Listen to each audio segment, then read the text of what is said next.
Sirens rarely stop at the dead end of Willow Creek Drive. When an armada of matte black Escalades barricaded the crumbling apartment complex, neighbors locked their deadbolts and extinguished their lights. A heavy-set emergency trauma surgeon, exhausted and smelling of harsh antiseptic, stood frozen in her driveway, her keys slipping from trembling, calloused fingers. She had just defied a hospital directive to save an unidentified dying woman. Now, the most ruthless syndicate in the state had come to collect. The payment, however, was not what anyone expected. Dr. Clara Higgins was not the poster child for modern medicine. At 34 years old, she carried 280 pounds on a modest 5'4" frame. Her custom-ordered Cs-26 Navy scrubs constantly chafed against her thighs, and her wide-width Brooks running shoes were the only things keeping her plantar fasciitis at bay during 14-hour shifts. In a profession that constantly preached the gospels of BM and lean protein, Clara was a walking contradiction, and an easy target for the sneers of her Ivy League colleagues at St. Jude Medical Center in downtown Chicago. But what Clara lacked in a socially acceptable silhouette, she made up for in sheer, terrifying medical brilliance. It was 2:14 a.m. on a relentless Tuesday, when the ER doors blew open. The paramedics didn't even bother with the radio ahead. They burst through the sliding glass, practically breaking the hinges, pushing a gurney that rattled violently against the linoleum. "Female, late 60s, unresponsive. BP is tanking, 60/40 and dropping," the lead paramedic shouted, sweat dripping from his chin. "We got nothing on her.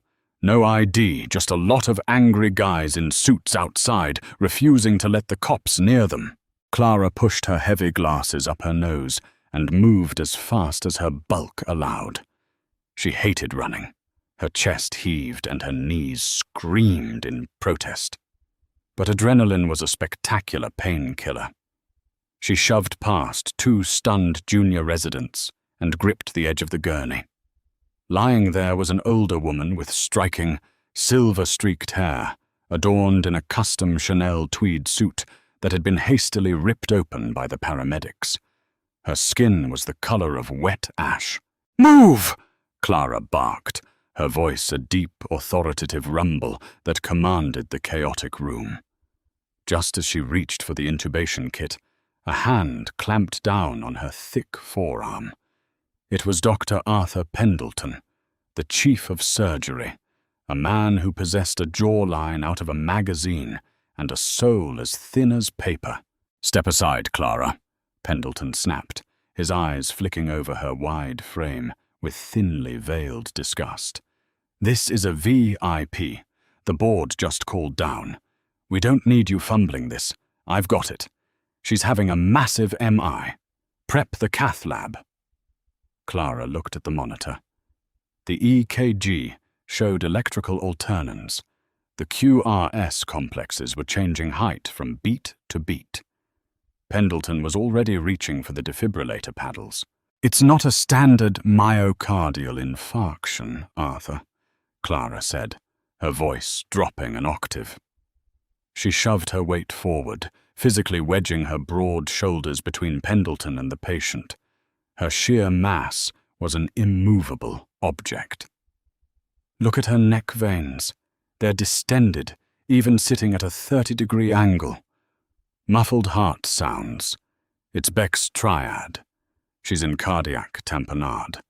If you shock her or pump her full of blood thinners for the cath lab, you will kill her right now." "I am your superior," Pendleton hissed, his face flushing crimson. "And I am the one holding the needle," Clara shot back. She didn't wait for permission. The woman's blood pressure alarm was screaming a continuous, flatline warning. Clara grabbed an 18-gauge spinal needle from the crash cart. She didn't have time for ultrasound guidance.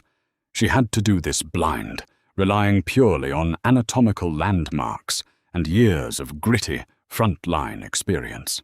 "Hold her down!" Clara roared at the nurses. She positioned the long needle just below the woman's sternum, angling it toward the left shoulder. Her thick fingers were miraculously steady, possessing a delicate dexterity that always shocked onlookers. She plunged the needle in.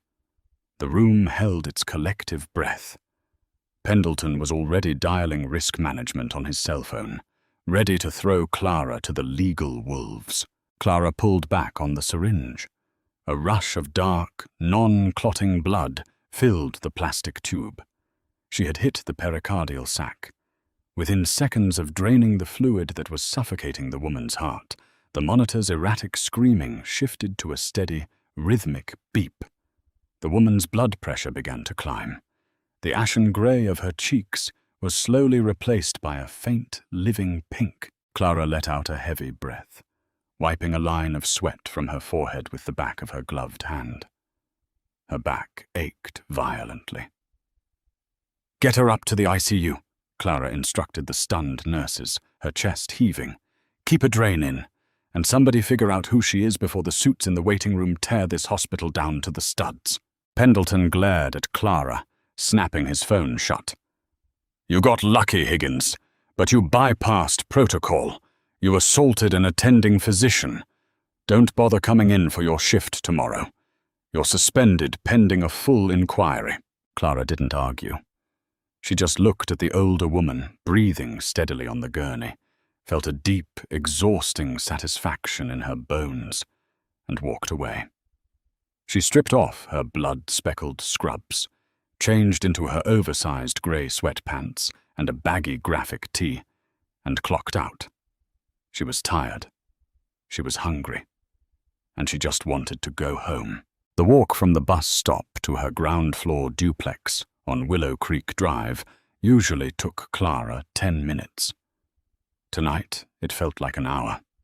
Her inner thighs burned from chafing, and every step sent sharp spikes of agony through her heels. The Chicago wind was biting, slicing through her thin fleece jacket. She was so focused on the pain in her feet and the lingering anger over Pendleton's blatant discrimination that she almost didn't notice the vehicles until she was standing right in her driveway.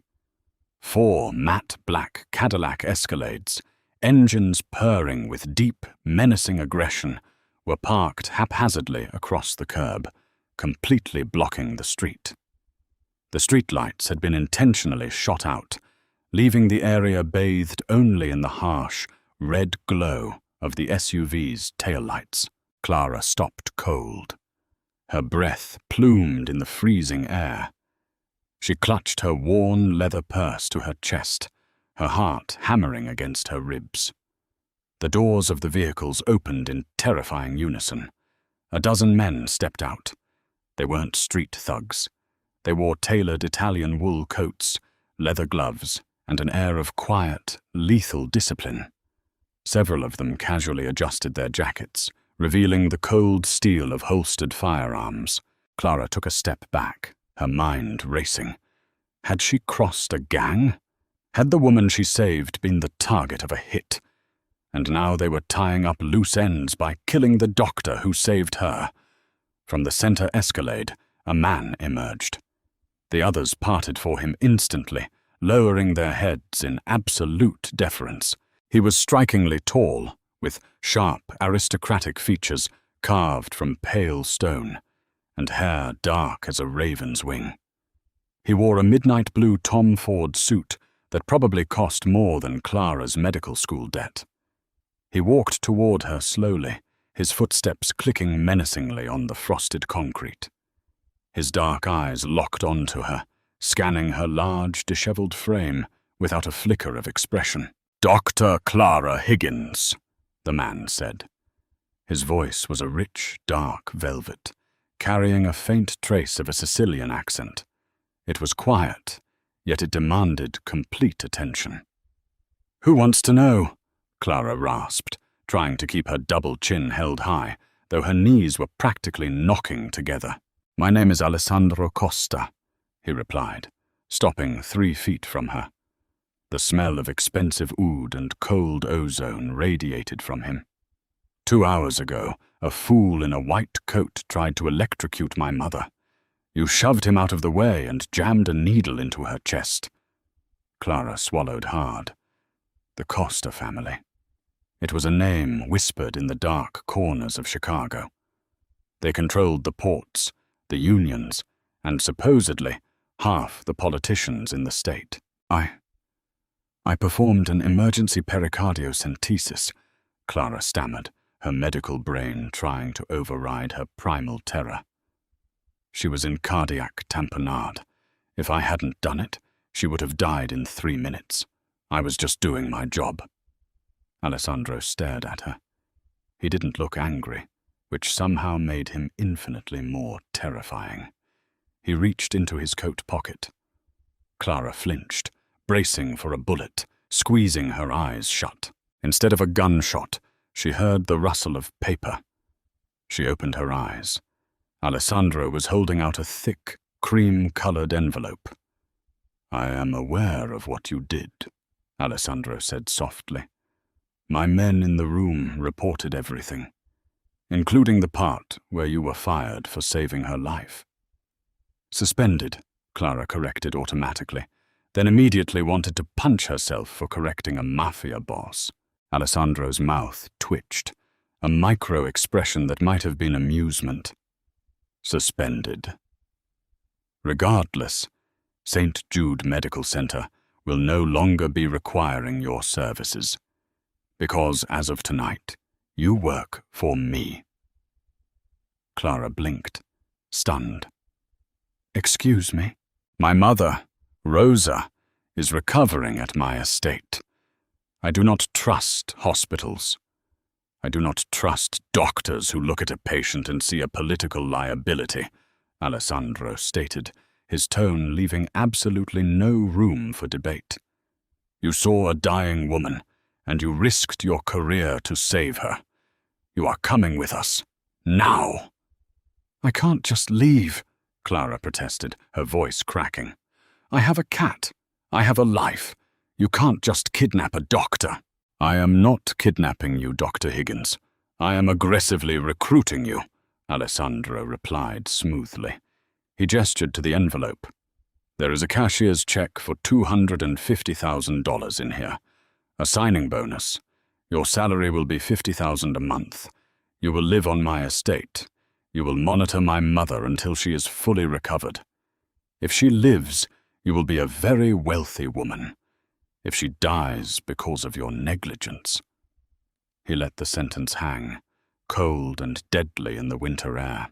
Clara looked at the envelope, then at the ring of armed men surrounding her. It wasn't a job offer. It was a draft. "My cat needs specialty renal food," Clara blurted out, a bizarre panic response. Alessandro stared at her for a long, silent moment. The large, frightened, fiercely talented woman standing before in baggy sweatpants was utterly perplexing to a man used to terrified compliance or polished deceit. "My men will retrieve the cat and the food," Alessandro said, gesturing to one of his heavily armed lieutenants, who nodded with absolute seriousness. "Get in the car, Doctor." The Costa estate was less a home and more a modern fortress, situated on a private peninsula overlooking Lake Michigan. Massive iron gates opened to reveal winding, snow-lined driveways, manicured gardens, and a sprawling stone mansion that practically bled generational wealth. Clara felt entirely out of place. Walking through the marble foyer, she was acutely aware of her squeaking Brooks sneakers and the way her heavy thighs brushed together. The household staff, all impeccably dressed and silent, glided past her, casting discreet but unmistakable glances at her size. Clara's cheeks burned. She was used to being the largest person in the room, but in this temple of wealth and perfection, she felt like an ogre crashing a royal ball. Alessandro led her up a sweeping mahogany staircase to the east wing. My mother's suite is here. We have outfitted the adjacent room with whatever medical equipment you might need. If you require anything else, you speak to me directly." He pushed open a set of double oak doors. The room was massive, bathed in warm light, with a hospital-grade bed positioned in the center. Rosa Costa lay there, hooked up to a state-of-the-art monitor. She looked frail, but her breathing was strong. Clara immediately slipped into her professional element. The moment she saw the monitors, her insecurities vanished. She was a doctor, and this was her domain. She walked over, checking the IV lines, reading the vitals, and gently inspecting the dressing over the puncture wound on Rosa's chest. Alessandro stood by the door, watching her intently. He watched how her thick fingers, surprisingly nimble, adjusted the dials. He watched the deep, focused crease between her brows. Most women in his orbit were obsessed with their appearance, starving themselves to fit into a mold. Clara Higgins clearly didn't fit any mold. She took up space. She was unapologetic in her physical mass when she worked, commanding the room with her presence. "Her vitals are stabilizing," Clara said, not turning around. "But I need her full medical history. The tamponade didn't happen in a vacuum.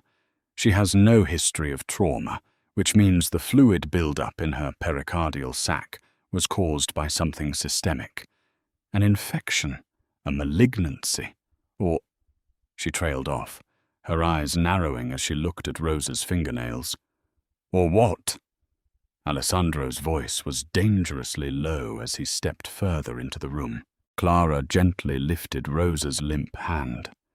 She traced her thumb over the older woman's nail beds. There were faint, white, horizontal bands across the nails. Mace lines. Clara felt a cold dread pool in her stomach. She turned to face Alessandro, her heart hammering.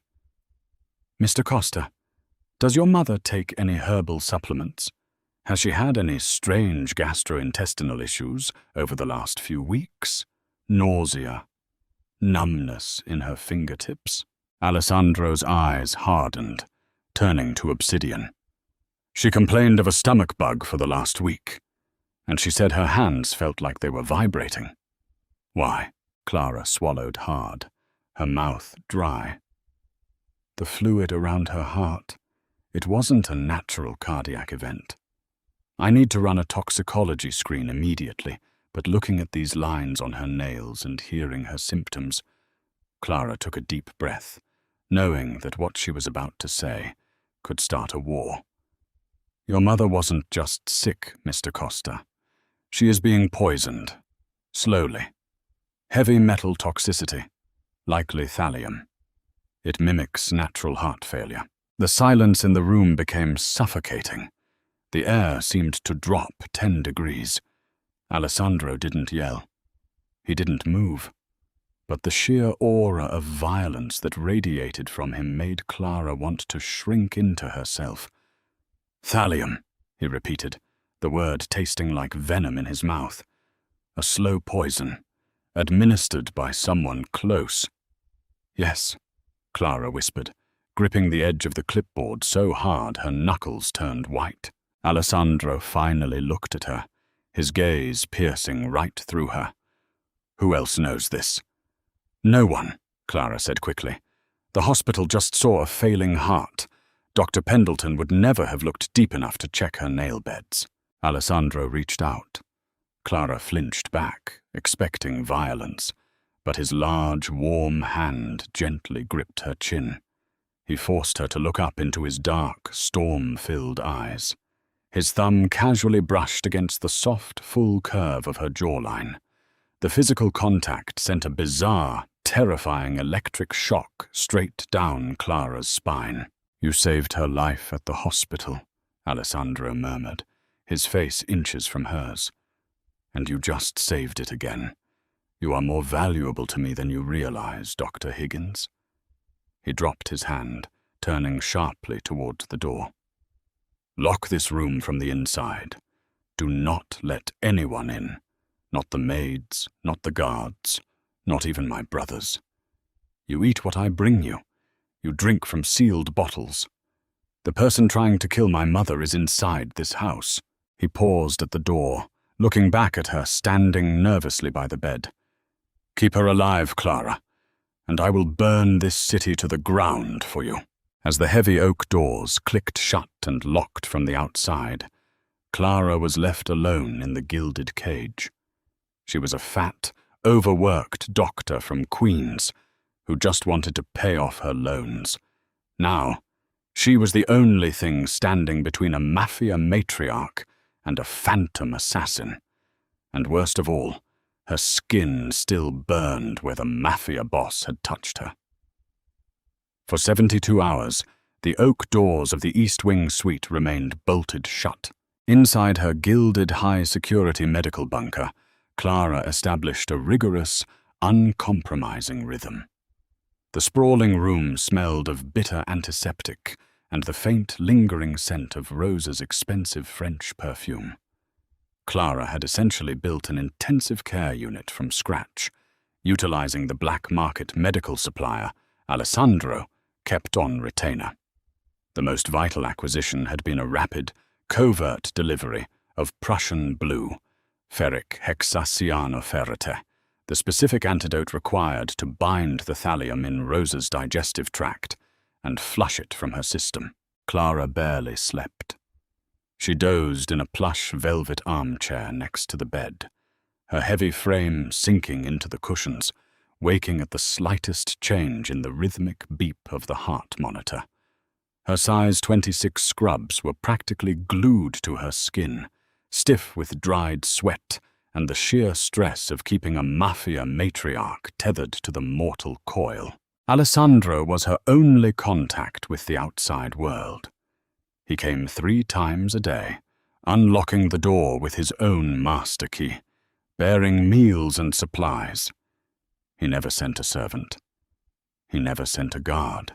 On the evening of the 3rd day, the heavy deadbolt clicked, and Alessandro stepped inside. The icy Chicago winds battered the reinforced glass of the suite's windows, but inside, the air grew instantly thick with his presence. He was dressed down for the first time, wearing a black cashmere turtleneck that clung to the broad, athletic lines of his chest and dark-tailored trousers. He was carrying a large, grease-stained cardboard box that smelled miraculously of garlic, oregano, and baked cheese. Clara, who was meticulously documenting Rosa's urine output, paused. Her stomach let out a treacherous, echoing growl. She flushed a deep, mortified red, her hand flying to her abdomen as if she could smother the sound. Alessandro's mouth twitched into that rare ghost of a smile. He set the box down on the mahogany writing desk. "I noticed you barely touched the sea bass and quinoa my chef prepared for lunch," he said, his rich voice rumbling through the quiet room. "I had my men make a run to Lou Malnati's. Deep dish, sausage and extra cheese. I figured a Chicago native requires proper fuel to work miracles." Clara stared at the box, her mouth watering violently. In the hospital, the thin athletic nurses always judged her lunches, offering passive-aggressive comments about her carbohydrate intake. She was used to eating in hiding, ashamed of her appetite. But Alessandro wasn't looking at her with pity or disgust. He was looking at her like she was an engine that needed premium coal to keep burning. "Thank you," Clara murmured, stepping away from the monitors. She moved to the desk, her thighs rubbing together in the familiar, uncomfortable friction of her unwashed scrubs. Alessandro didn't leave. He stood leaning against the doorframe, watching her as she pulled a massive, decadent slice of pizza onto a china plate. "Her vitals are stabilizing," Clara said between bites, desperate to fill the heavy silence with clinical data. "The Prussian blue is working. The thallium levels in her blood are dropping. She's going to wake up soon, Mr. Costa." "Alessandro," he corrected softly. He took a step toward her. The sheer height of the man was intimidating, but Clara stood her ground. "You have earned the right to use my name, Clara." Before she could process the way her name sounded on his lips, like a dark, private secret, a sharp, aggressive knock hammered against the heavy oak doors. Clara jumped, dropping her crust onto the plate. Alessandro's entire demeanor shifted in a microsecond. The relaxed, observing man vanished, replaced by an apex predator. His hand slid smoothly beneath his cashmere sweater, resting on the grip of a concealed weapon at the small of his back. "Who is it?" Alessandro's voice was a whip crack of authority.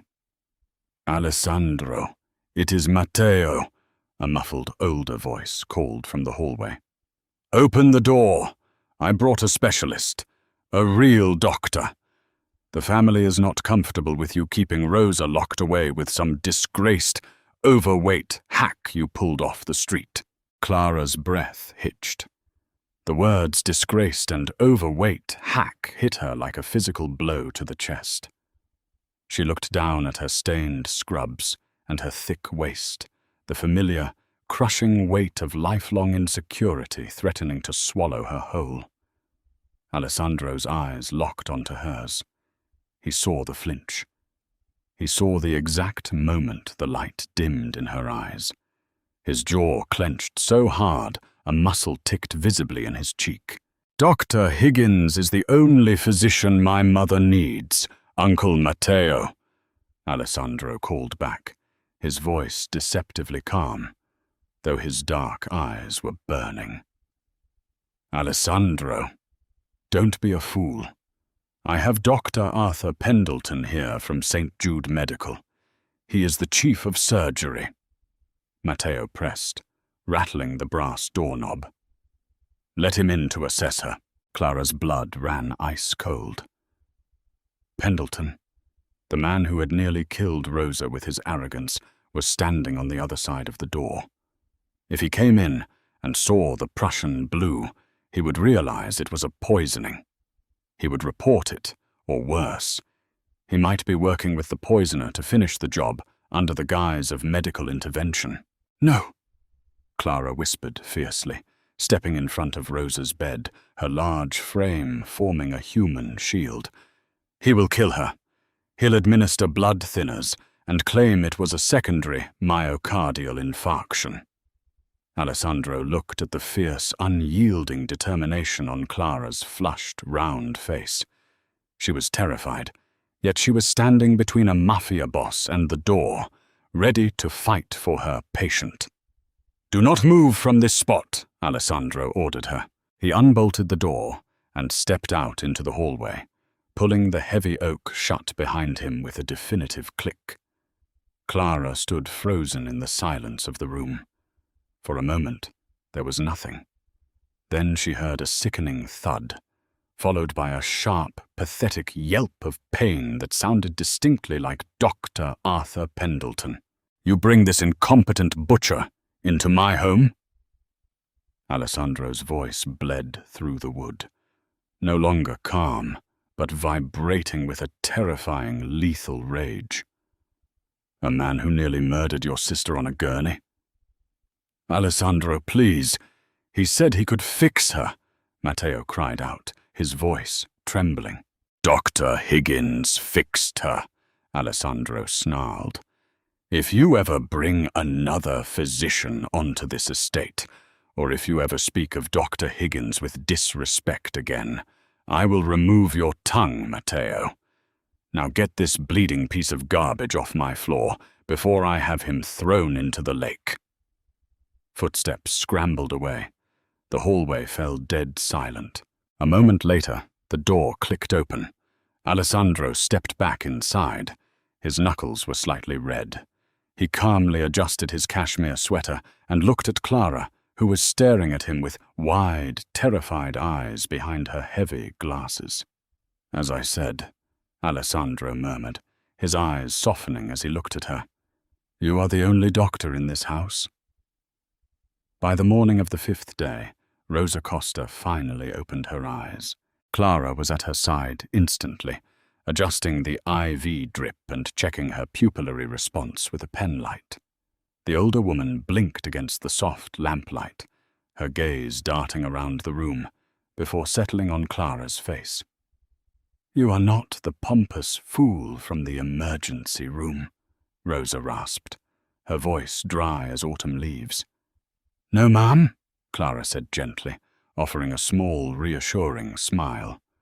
"I'm Dr. Clara Higgins. I took over your care." Rosa's dark eyes, so fiercely identical to her son's, swept over Clara. She didn't look at Clara's wide hips or thick arms with disdain. She looked at her with the sharp, calculating assessment of a woman who had survived 50 years in organized crime. "You are the one who stopped the electrical machine," Rosa whispered, piecing the fragmented memories together. "You stabbed me in the chest." "I drained the fluid suffocating your heart," Clara corrected gently, pouring a small cup of crushed ice and water. She guided the straw to Rosa's lips. "You had a cardiac tamponade, but it wasn't a natural heart attack, Mrs. Costa." Before Rosa could respond, the door unlocked, and Alessandro strode in. The moment he saw his mother awake, the cold, impenetrable mask he wore slipped, revealing a flash of profound relief. He crossed the room in 3 long strides, taking his mother's frail hand and pressing it to his forehead. "Mama," he breathed out. "I am Alif Alessandro," Rosa said, her hand weakly stroking his dark hair. "Thanks to your large friend here, though my stomach feels as if I have swallowed broken glass." "That is the thallium," Clara stated, her professional tone cutting through the emotional reunion. Both Costas looked at her. "Someone has been feeding you a heavy metal poison for weeks. It built up in your system, causing the fluid around your heart." Rosa's face hardened into a mask of pure, terrifying ice. "Poison. We need to know what you ate or drank in the days leading up to your collapse," Clara urged, stepping closer. "Something that only you consumed. The chef cooks for the whole estate, so it wouldn't be the main meals, or Alessandro would be sick as well. Did you take any special supplements, a specific brand of coffee?" Rosa closed her eyes, thinking back. "My tea," she said softly.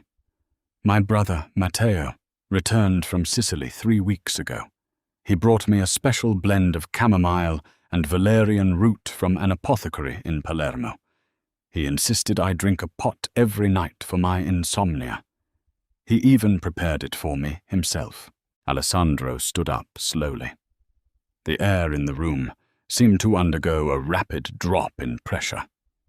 The realization that his own uncle had tried to assassinate his mother and had then tried to bring a compromised doctor to finish the job solidified into a cold, absolute death sentence in his eyes.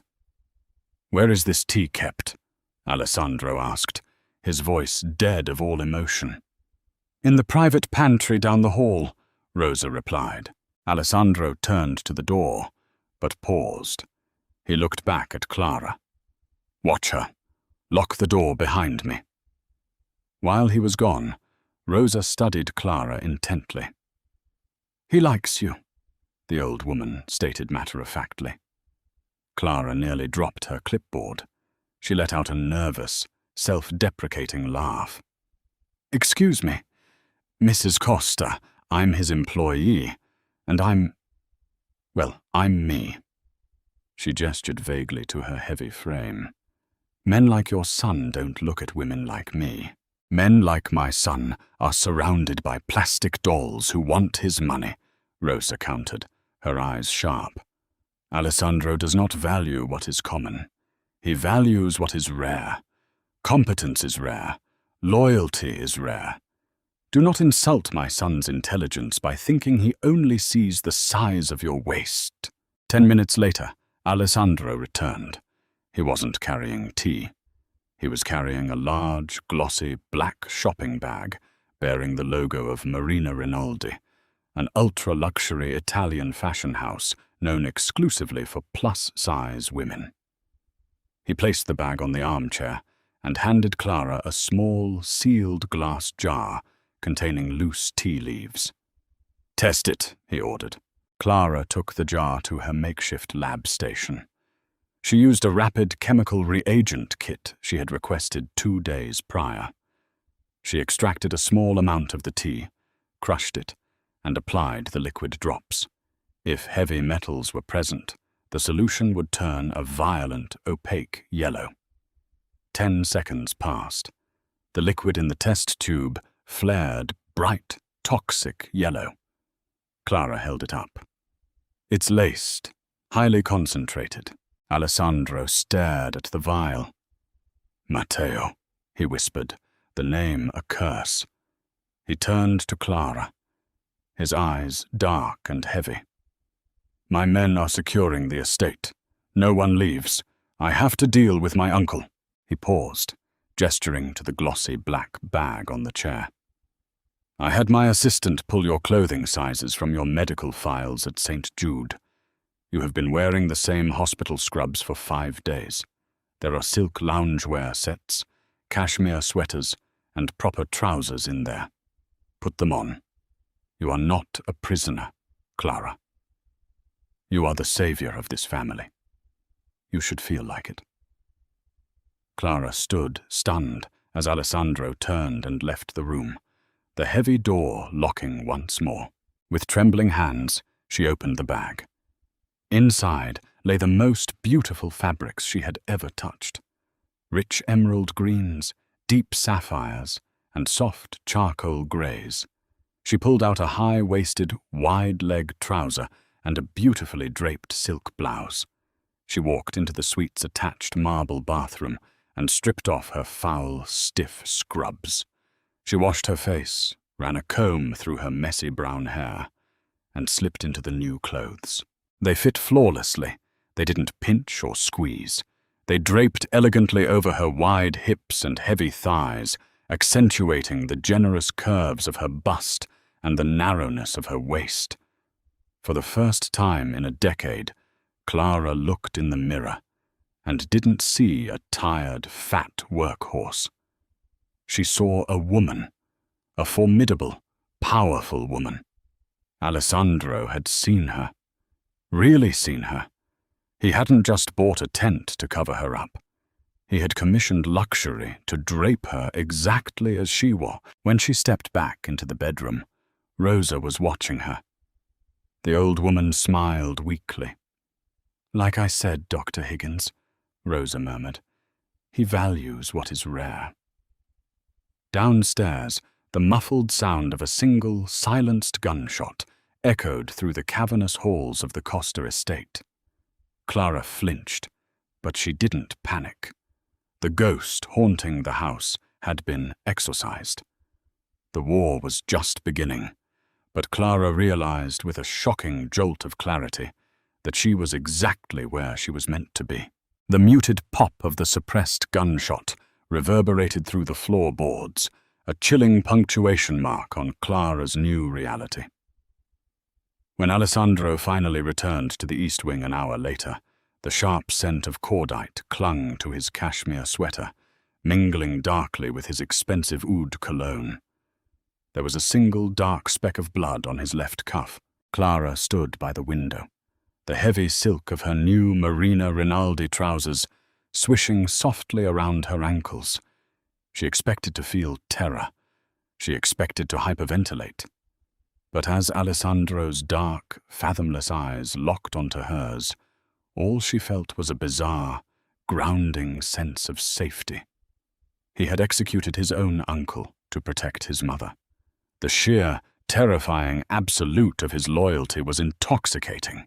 He paused, taking in her transformed appearance. The deep emerald silk blouse draped perfectly over her generous curves, catching the ambient light of the room. The harsh fluorescent exhaustion of the hospital had been washed away, replaced by the striking, formidable presence of a woman who finally looked as competent as she actually was. "Emerald is your color," Dr. Higgins, Alessandro murmured, his voice a low rumble that sent a shiver down Clara's spine. He didn't look at her like she was a project. He looked at her like she was a queen who had finally put on her crown.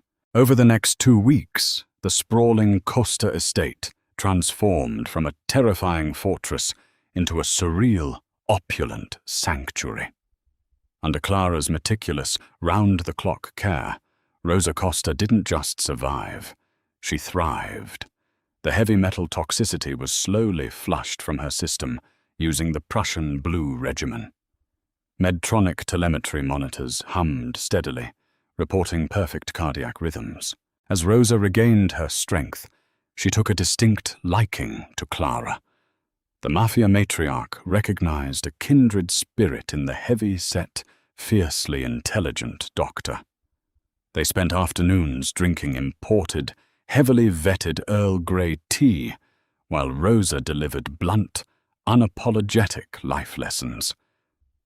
"You walk like you are apologizing for the space you take up, Clara," Rosa scolded one afternoon, adjusting the silk shawl around her shoulders. "You hunch your shoulders. You make yourself small." "Why?" Clara looked down at her thick thighs, the old insecurities bubbling up. "Because the world generally prefers women like me to be invisible, Rosa. At St. Jude's, if I took up too much space, I was deemed aggressive or unprofessional. Thin doctors are assertive. Fat doctors are overbearing. It's just the reality," Rosa scoffed, slamming her teacup onto the saucer. "The reality of weak men. My son does not surround himself with fragile, starving birds. He requires a pillar, a foundation. You held my heart in your hands, Clara. You stood between a dying woman and a hospital board. Stop shrinking. Take up the room. Demand the air." It wasn't just Rosa who noticed Clara. Alessandro's presence became a constant, gravitational force in her daily routine. He began taking his dinners in the East Wing with them. He didn't order the private chef to cook dietetic, flavorless meals to shame her. Instead, feasts from Chicago's most elite establishments arrived heavily guarded. Thick prime ribeyes from Gibson's Bar and Steakhouse, decadent truffle pastas, and rich dark chocolate torts. One evening, after Rosa had fallen asleep, Clara was sitting at the mahogany desk, reviewing St. Jude's internal medical journals on her laptop. Alessandro walked in, holding 2 crystal tumblers of Macallan 25. He set one down next to her keyboard. "You are working late," he observed, leaning against the edge of the desk. His dark trousers and crisp white dress shirt, sleeves rolled up to reveal corded, tattooed forearms, made Clara's pulse skip a beat. "I'm keeping up with surgical literature," Clara replied, wrapping her fingers around the cool crystal glass. "Just because I'm practicing private medicine doesn't mean I can let my trauma skills atrophy." "You miss the chaos of the ER," Alessandro noted, his eyes tracking the soft curve of her neck. "I miss the puzzle," Clara admitted softly. "I miss pulling someone back from the edge of the cliff when everyone else has given up." Alessandro reached out. His large, calloused hand covered hers, where it rested on the mouse pad. The heat of his skin was electric. "You pulled my mother from the cliff, but you must understand, Clara, my Uncle Matteo was not a mastermind. He was a greedy, bitter old man. He lacked the resources to procure military-grade thallium and sneak it into this country." Clara's medical mind instantly snapped to attention, the romantic tension giving way to sharp alarm. "You're saying someone supplied him?" "Dante, my lieutenant, intercepted communications this morning," Alessandro said, his voice dropping to a lethal whisper. "Matteo held a secret meeting at the Peninsula Chicago a month ago. He met with Vincent Marcano. The Marcano syndicate has been trying to seize our shipping contracts at the port of Chicago for a decade. With my mother dead, They assumed I would be destabilized, grieving, prone to mistakes.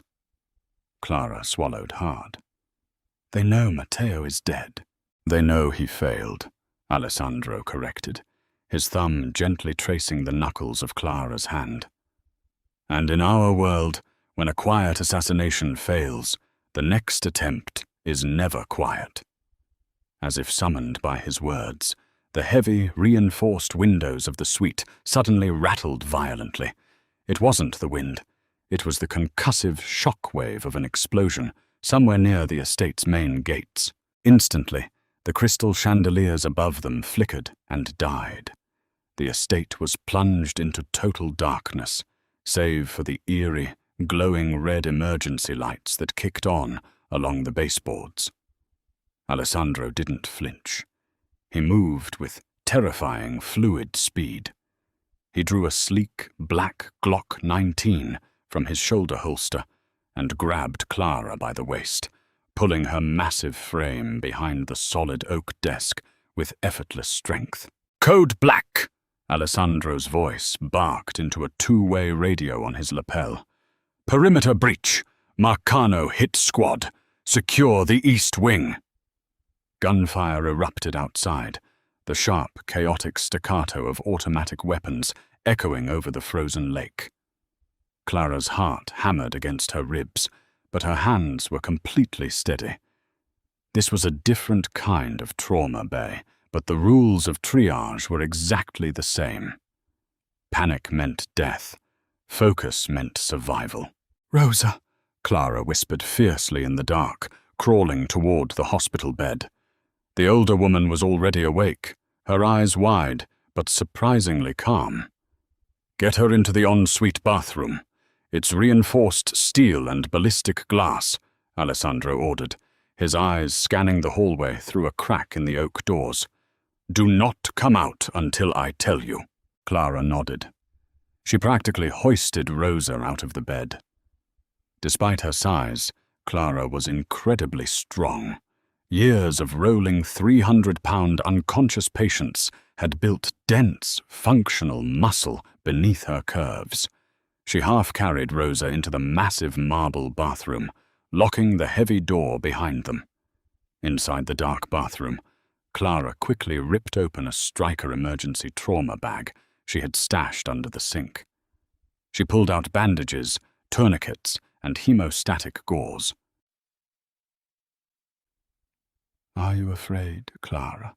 Rosa asked softly in the darkness, the sounds of shouting and gunfire echoing muffled through the walls. Clara gripped a scalpel, her jaw set. "I don't have time to be afraid, Rosa. I'm on the clock." The battle for the Costa estate raged for exactly 14 minutes. To Clara, trapped in the darkness of the reinforced bathroom, it felt like a bloody eternity. The heavy, rhythmic thud of combat boots echoed in the master bedroom, just outside their door. Clara heard shouts in Italian, the shattering of expensive vases, and the terrifying, deafening roar of close-quarters gunfire. Then, a heavy body slammed against the bathroom door, sliding down the wood with a wet, sickening thud. "Alessandro!" Rosa cried out, her composure finally cracking. Clara pressed her ear against the steel-reinforced wood. She heard a wet, rattling cough. It was a sound she knew intimately from the darkest nights in the St. Jude trauma bays. It was the sound of a man drowning in his own blood. "Clara!" Alessandro's voice came through the door, barely a wet rasp. "The room is clear. Open it." Clara unbolted the lock and threw the door open. Alessandro lay on the marble floor, his back propped against the doorframe. The crisp white shirt he had worn was soaked in a massive, expanding bloom of dark, arterial crimson. He had taken a high-caliber round directly to his upper right chest, just beneath the collarbone. "Oh, God!" Clara breathed, her medical instincts overriding her horror. She dropped to her knees beside him, ignoring the shattered glass and debris littering the bedroom floor. Her heavy thighs hit the marble with a thud as she positioned herself over him. Dante, Alessandro's heavily tattooed lieutenant, sprinted into the room, his assault rifle raised. "Boss, the Marcanos are wiped out. We got them all, but... Jesus Christ, he's bleeding out." "Shut up and hold his shoulders down!" Clara roared, her voice echoing with absolute, terrifying authority. The mob enforcer instantly obeyed the fat doctor, dropping his weapon and pinning Alessandro's thrashing shoulders to the floor. Clara ripped Alessandro's ruined shirt open, her thick fingers moving with blinding speed. The entry wound was small, but it was bubbling. Air was being sucked into his chest cavity with every agonizing breath he took, compressing his right lung and pushing his heart out of alignment. "Tension pneumothorax. He's got a sucking chest wound," Clara diagnosed rapidly, her hands smeared with his warm blood. She grabbed a specialized Asherman chest seal from her striker bag, peeled the backing, and slapped the adhesive plastic over the bullet hole. The one-way valve immediately stopped the air from entering, but the damage inside was already critical. Alessandro's lips were turning a faint, terrifying shade of blue. His dark eyes, usually so sharp and commanding, were rolling back. His trachea was visibly deviating to the left, a lethal sign that the trapped air inside his chest was crushing his heart. His blood pressure is crashing. The seal isn't enough. The trapped air needs out now, or his heart stops in 60 seconds, Clara stated, her voice eerily calm. She didn't have a sterile operating room. She didn't have Dr. Pendleton to condescend to her. She only had her brain, her hands, and the man she realized she was desperately, undeniably in love with dying on the floor. "What do you need?" Dante yelled in a panic. "I need to put a tube in his chest," Clara said. She grabbed a bottle of betadine, sloshing it recklessly over the right side of Alessandro's rib cage. She snatched a number 10 scalpel and a thick 28 French plastic chest tube from the bag. She leaned close to Alessandro's face. She didn't care about the blood. She cupped his pale cheek with her large, warm hand. "Alessandro," she said firmly, forcing his fading eyes to lock onto hers. "I have no anesthetic. I am going to cut into your chest and force a plastic tube through your muscle and into your pleural space. It is going to hurt more than the bullet." Alessandro's chest heaved. He managed a weak, blood-stained smirk. His hand lifted, his fingers weakly grasping her thick waist, grounding himself in her absolute solidity. "Do it, Mia Luce," he rasped, calling her my light in Italian. "I trust you." Clara didn't hesitate. She palpated the 5th intercostal space, just anterior to the mid-axillary line. With a swift, brutal, and perfectly calculated motion, she drove the scalpel through his skin and muscle. Alessandro let out a guttural, agonizing roar that echoed through the shattered mansion. Dante looked away, looking sick, but Clara's eyes never wavered. She dropped the scalpel, shoved her gloved finger into the bloody incision to clear the tissue, and brutally forced the thick plastic tube directly into his chest cavity. Instantly, a massive rush of trapped air and dark blood hissed out of the tube. The pressure inside Alessandro's chest vanished. Within 10 seconds, the blue tint faded from his lips. His trachea shifted back to the center of his throat. He took a massive, shuddering gasp of air, his right lung expanding fully for the first time in minutes. Clara clamped the tube to a portable drainage system, securing it with heavy surgical tape. She sat back on her heels, her chest heaving, sweat pouring down her face, her beautiful emerald silk blouse completely ruined with the blood of a Mafia kingpin. She had done it. She had pulled him from the absolute brink. Alessandro lay on the floor, breathing heavily, staring up at the ceiling. Then he turned his head to look at Clara. She was panting, her hair a mess, her large body covered in gore, looking like a terrifying, magnificent, avenging angel. "You," Alessandro whispered, his voice gaining strength with every breath. "You are magnificent." 2 weeks later, the war in Chicago was over. The brutal, calculated retaliation against the Marcano family, orchestrated by Alessandro from a medical bed, was swift and absolute.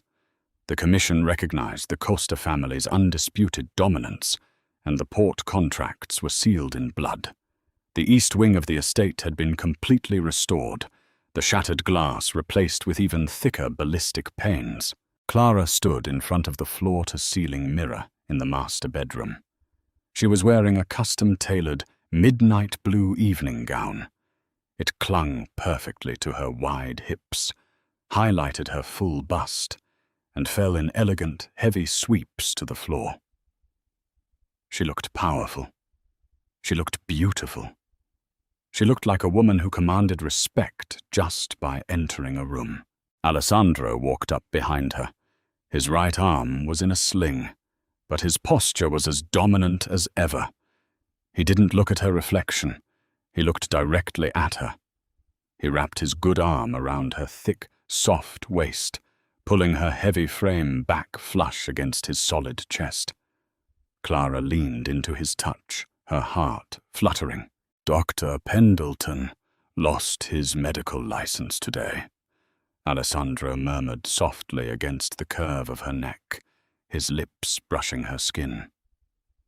"It seems an anonymous source leaked proof of massive Medicare fraud and gross surgical negligence to the federal authorities." Clara chuckled, a deep, rich sound. "You shouldn't have gone through the trouble. He disrespected what belongs to me," Alessandro said, his tone dark and fiercely possessive. He turned Clara around to face him. He looked down into her eyes, seeing the brilliant, beautiful, unapologetic woman who had saved his mother, saved his life, and somehow stolen his cold, guarded heart. "You do not work for me anymore, Clara," Alessandro said softly, his hand coming up to cup her jaw. Clara's breath hitched. For a split second, the old, insecure girl from Queens panicked, thinking she was being dismissed. "What do you mean?" Alessandro smiled, a genuine, devastating expression. "I mean, you are my equal. You are the chief medical officer of this entire syndicate. But more importantly," he leaned down, his lips hovering an inch from hers, "you are mine, if you will have me."